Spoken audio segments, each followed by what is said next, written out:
when I get to be in the ring with these girls or talk to these girls who are 10 years younger than me, being like, I used to watch you this. I'm like, oh my God, this is crazy. Embarrassing, but amazing.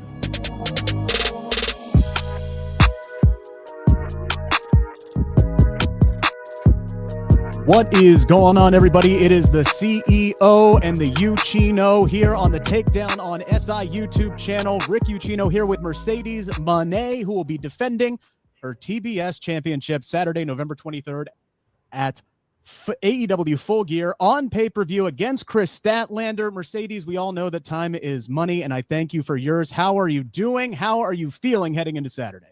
Oh, I feel good. Feeling great, actually, heading into Saturday. I did a lot of training this week, so I'm super prepared for Kris Statlander. Okay, and that's not always been the case heading into your matches. I read Money Mag. All right, I see what you've been talking about. You know, I'm a busy person, but most of the time I'm always preparing for my matches, always preparing for my opponents. The last match, I was very, very busy. You know, I'm a very busy person, but yes. This past week I went to the AEW school. I brought Harley Cameron, I brought Indy Hartwell, and I did some really good training. I have a lot of new moves that I'm going to hit on Kris Statlander. So Full Gear, oh yeah, we're going to switch it to a whole new gear. All right, there's a lot I want to dive into there. The match with Kris, Harley Cameron, Indy Hartwell, there's a lot I want to get into, but I have to tell you that this is a conversation I've been looking forward to having for quite some time. And honestly, though, it's one of the hardest that I've had to prep for, because I really try to come up with questions that you don't get on a regular basis. And you are everywhere right now.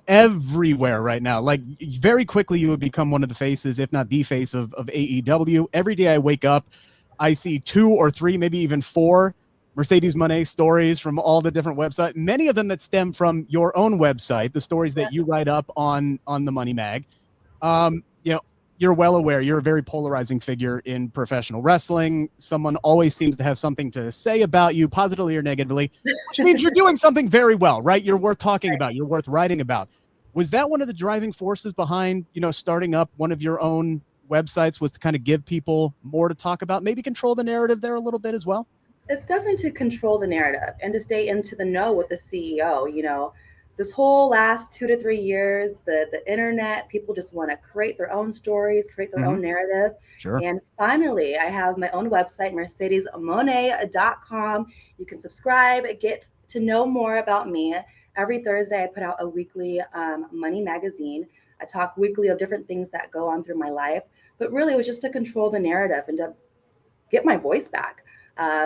Going on social media every single day and seeing these made up stories, made up this. It's like, enough's enough. Let me just do things out of my own words and my own voice, and really to show the fans who I am, a whole different side of me, and let them know who the CEO is in this women's division, Yeah, for sure. I had a chance to chat with Britt Baker a few weeks back, and we had a lengthy conversation about social media, arguably the best and worst child of the internet. She said learning to deal with online scrutiny, not letting it affect her in a negative way, was like the single most difficult adjustment to her, starting out on television, going from the independent scene to being on TV. Is that something at this point in your career you've kind of got a handle of, or are there still some times where things get to you a bit?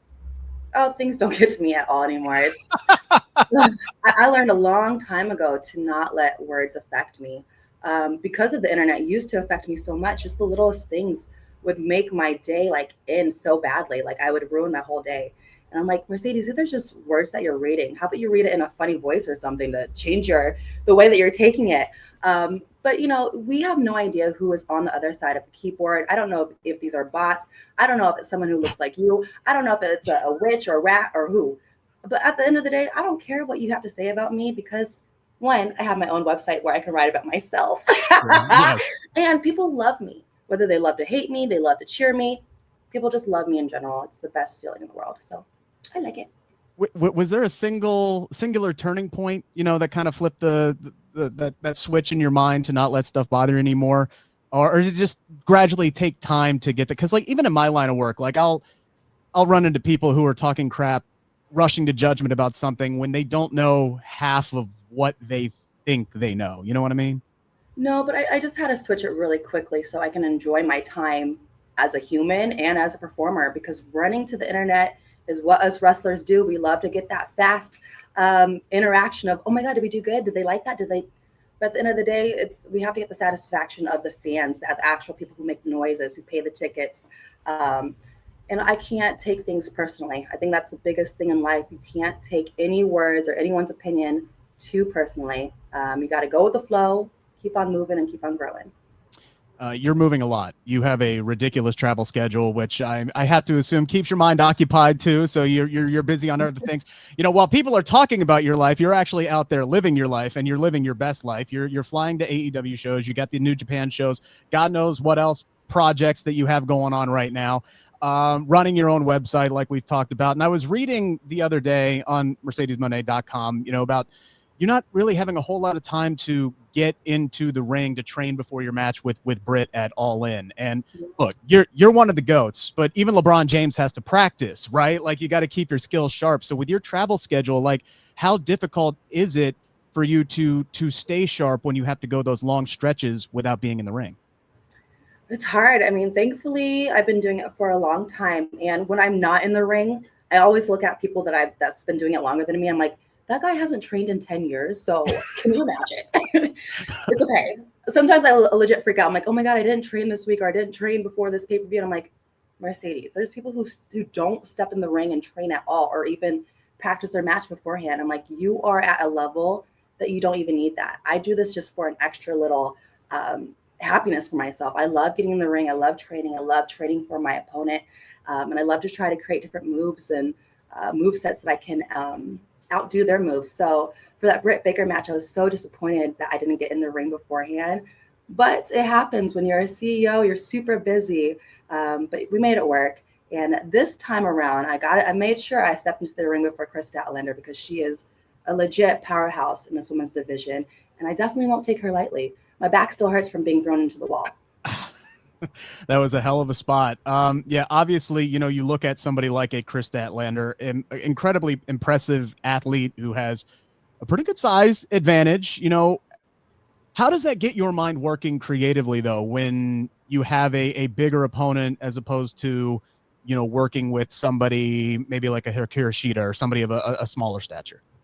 I love working with bigger and stronger people. I feel like that's where I pull out my best stuff. I become more agile. I become faster thinking, because I have to think about how and what am I going to do to take down these bigger opponents? How much faster do I have to be? Do I have to climb to the top rope to jump on them? Do I have to take out a knee, an ankle? But I have such amazing matches with stronger people and people who are bigger than me, because I love doing high flying stuff. I love when I can have a good base to try out these cool new moves that I have imagined in my head. So I honestly do look forward to those matches more than having a person that's, my same stature sometimes. Who's the most fun? Like, as far as like a bigger opponent's who's been the most fun that you've had in the ring with? Ooh, I think so far it has to be Willow Nightingale.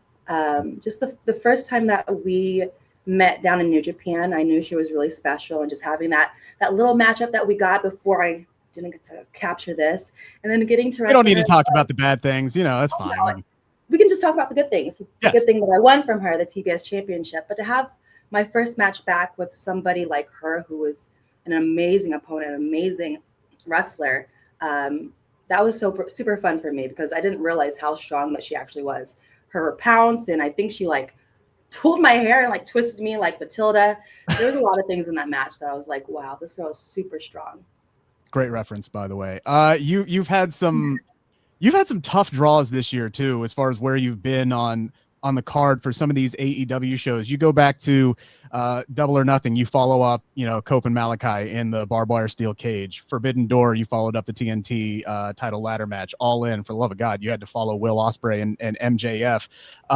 Being the competitor you are, though, are those challenges that you revel in? Because, I mean, getting a UK crowd back on their feet after a Will Ospreay match is nearly impossible, but you and Britt did that, and I think that speaks volumes to that match.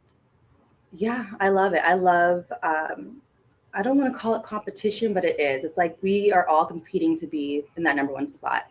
At the end of the day, every single pay-per-view, I want to be main eventing that show.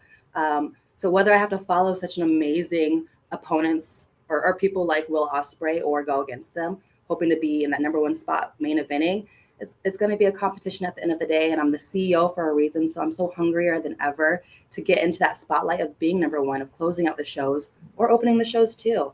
The placements of where the matches are super challenging sometimes, but I think that's what makes AEW so special, is that this is where the best wrestle. So everybody has to be on their toes and give the best for the fans. You obviously have a lot of experience now. I'm sure you've already eclipsed this figure, and I don't know if you know this or not, but doing some research, I noticed that you're closing in on 1,000 career matches, at least officially, those who are being kept on the record books. I'm sure you've probably surpassed that at this point, but I want to go back to that first official one that I could find on record, August 8th, 2010. It was Mercedes KV back in the day. You were teaming with Evie De La Rosa, taking on Ariel and Sammy Lane at what is this? NECW women's event at the National Guard Armory in Quincy, Mass. Like, what do you remember leading up to that first match? How did you feel in that moment? Well, I remember my trainer, Ivar, who's in the WWE, he came up to me and said, "I got you booked for a show." I go, "Oh, you did?" Which I was super surprised, because he was such a mean trainer to me. I was so surprised he got me booked. But I remember that, and I remember just crying, because it was my dream to be a wrestler since I was 10 years old. So to finally hear my dreams that I'm actually going to have my first ever match, and this was after 5 months of training in the ring. I was like, "Am I ready? Can I do this? Blah blah blah. I don't have gear and this and that." But I remember having that match and just being like over the moon. I remember just being that little kid of like, "Oh my God, I get to live out my dream and perform this in front of," I don't know how many fans were there. I don't know if it says on the site, maybe 70 fans were there. But it was such an amazing feeling. But I remember after the match, I came back and I just started crying and bawling just because I thought I did terrible. I cried after every single match when I was in the independents for my first 2 years, because I'm like, I suck. I want to be the best. It wasn't this and that. But it's so crazy how much of I'm a competitor with myself. We're our own worst critics. So that being said, what would Mercedes KV feel about where Mercedes Moné is at? I don't know. I'm still in shock of where I am today. Just going back last week, I was in Boston and I stopped at my old wrestling school, and just to see how much that's changed from the doors when I first walked into that place, to where I am now. I can't believe it. I'm sometimes in shock, but I'm so thankful. It's all of the hard work that I put into, and it's the sacrifices, it's not giving up, and really just manifesting this. I wanted all of this so bad since I was a kid, so I'm not going to let anybody stop me now. Well, getting to the level where you're at right now, you've probably gotten this question a million times, talking about, dream opponents and things of that nature. But for a lot of wrestlers, you are their dream opponent. Britt Baker, somebody who's in the same age range as you, has credited you as being her inspiration for getting into the business. So it doesn't matter if they're 18 years old or 40 years old. Like, you are inspiring the next generation of people who are getting into this business. Like, you're very busy, but is there ever a point where you can kind of just stop and kind of soak all that in and kind of really let it just permeate? No, I can't, because I feel like I would freak out, because sometimes I do, when people come up to me and still talk about matches that I had 9 years ago or 10 years ago, or the match that I had with Bailey, they said that's the reason why they want to become a wrestler, or they started training, or that they got their little kids or daughters to watch wrestling. It's still so shocking to me where women's wrestling is today, and the fact that I can be, I can raise my hand and be like, I was a part of that. I did a little something to help with that. It's truly incredible for me. And I get to see it and view it every single week when I'm here at AEW, when I get to be in the ring with these girls or talk to these girls who are 10 years younger than me, being like, I used to watch you this. I'm like, oh my God, this is crazy. Embarrassing, but amazing. And it's not just women's wrestling that's really kind of blooming too. You look at, the women's soccer scene in the WNBA, and, women's athletics is really finally starting to get the respect that it's deserved for quite some time. How big of a role do you feel like the women's evolution or revolution in professional wrestling kind of played into that? I don't know. I definitely think it helped with that general wave, because I remember back in the day of watching UFC and being like, well, when are we going to get the opportunity to have that opportunity that the women are getting. But I think it just comes with waves and people just pushing for the women and us as women to never give up on that fight of wanting more and being the best. But you can see it now, you can feel it now in women's sports. It's taken over. It's the best it's ever been. And just to know that I'm a woman in sports being part of this history making moments, it's awesome. Yeah, my gosh. I mean, there's every day there's like a new women's wrestler that pops up, and I'm like, oh damn, she's going to be something. Which makes me circle back to Harley Cameron and that photo that you posted on social media a few weeks ago. You got in the ring with her. So I host the Collision review show for Fightful, so I've had a chance to kind of critique a lot of her matches and take my opinion for a grain of salt because I have very minimal in-ring experience, but she does not look like somebody who has less than 50 matches under her belt. She was in there this past Saturday with Mina Shirakawa, someone who has 10 times the amount of in-ring experience. Not only did she keep pace, she looked incredibly competent against a much more experienced opponent. Like, I am genuinely excited to see where she's going to be a year from now if she stays on this current trajectory. Like, what are your impressions of Harley? Oh, I've been a fan of her for a very long time. I've trained with her at Flatbacks Pro Wrestling School with Tyler Breeze for the past 2 years, and she's only had 50 matches. She told me this last week when I trained with her, and we got to go in the ring and just to see how she tries things so quickly. If she didn't know how to do something, she'll be on the floor with John or Serpentine and be like, how do I do this? Boom, boom, boom, boom. And then just go in the ring and try it. I also brought my friend Samurai Del Sol for wrestling training too, and we did a lot of lucha stuff. And she was walking the rope. She was flipping off the top rope. So just be prepared for the future of what she's going to bring to the table. She works extremely hard, and I'm incredibly proud of her. She trains multiple times a week in the wrestling ring and all different wrestling schools all over Florida. So I know within the year to come, we're just going to see her grow into a whole new heights because she's so incredible who she is right now and so entertaining, amazing. She's just so incredible. But just to see how quick that she adapts to things and just wants to try things to learn, it's so refreshing to see. Even with the plethora of options available to professional wrestlers now, even somebody as talented as an Indy Hartwell can find herself in the unfortunate position that she's in, right now. Now, this is not an exact position, but you've been in a similar situation before in your career. What kind of advice would you offer her right now or anybody else that's kind of in her shoes at the moment? You don't stop following your dreams. So stop on your goals because a door closed. Go kick down the door of another place. Go open up the doors of new places and keep on following your heart and chasing your dreams. Legit, because if one door closes doesn't mean your dreams are over. Just follow your heart and keep on fighting.